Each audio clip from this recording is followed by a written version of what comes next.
So, I have a joke for you. What do sprinters eat before a race? Nothing. They fast. Did you just feel secondhand embarrassment? You know, that twinge, that involuntary ugh moment? Yeah, cringe. Most people think cringe is about being judgmental or awkward. But what if I told you cringe is actually social science in action? It's not just an eye roll or a shiver, it's your brain doing social calculus. In this episode, I'm going to break down why we find things cringe, why certain moments make us curl up inside, and what it actually reveals about our culture, our identities, and maybe even ourselves. You're listening to Socially Scientific-ish, the podcast where we untangle personal struggles and moments using social science facts without sounding like a boring textbook. Because you'd rather trust research and evidence over someone else's personal opinion. So let's go ahead. Story time. In my second year of college, I decided to do a spoken word performance at an open mic. I'd never done anything like it before, but I thought, why not? Let's live life. 5 minutes and I forgot half my lines and I was awkwardly laughing. Everyone clapped, but out of pity.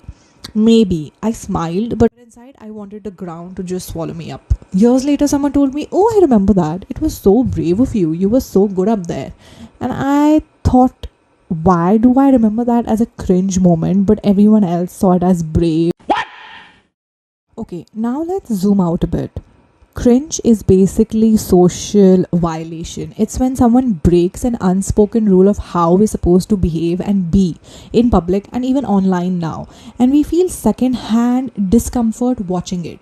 But then why do we love watching cringe compilations? Why does Gen Z post embarrassing videos and say this is so unhinged lol? Why is cringe also a content genre now? It's a playful reclaiming of identity and taste, but also a way to say, I know this is weird, and that is the point. So now we don't just avoid cringe, we embrace it. Humor becomes the armor. Right, now let's talk some social science. Why? Because again, research and evidence is better than someone's personal opinion. So listen, dramaturgical theory was the theory where Goffman said that life is like a stage and we are the performers. We are always performing. We have a front stage for our public life and a backstage where we actually be ourselves and we let our guards down. And cringe happens when someone messes up this performance of theirs. They say something weird in a job interview, they overshare something online, they post that really weird pose on Instagram, and they start crying on camera.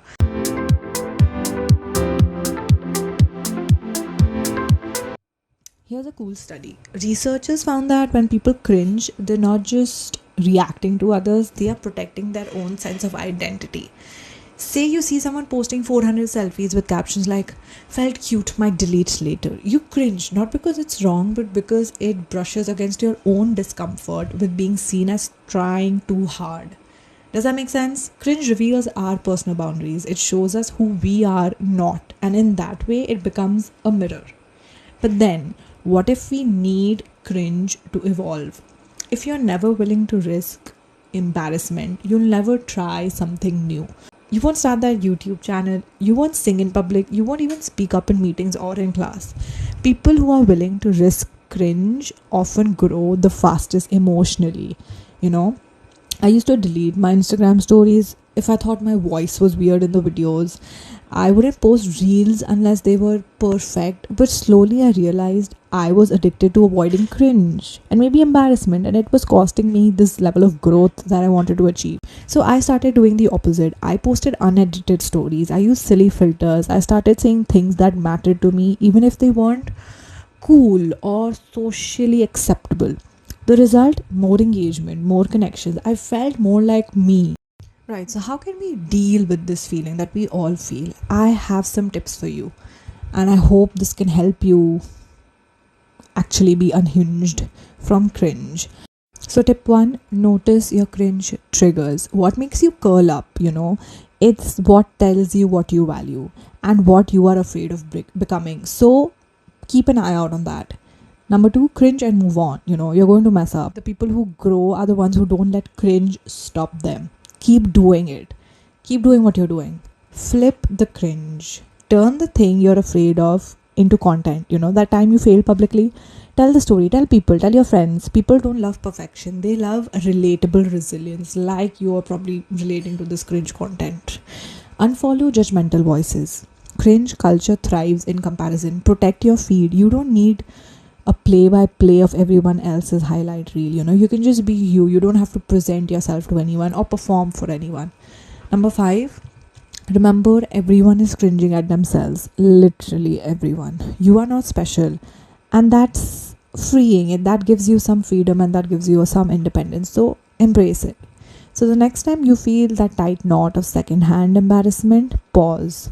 Ask yourself, what's this telling me about me? Am I reacting to them or to a version of me that I am afraid of?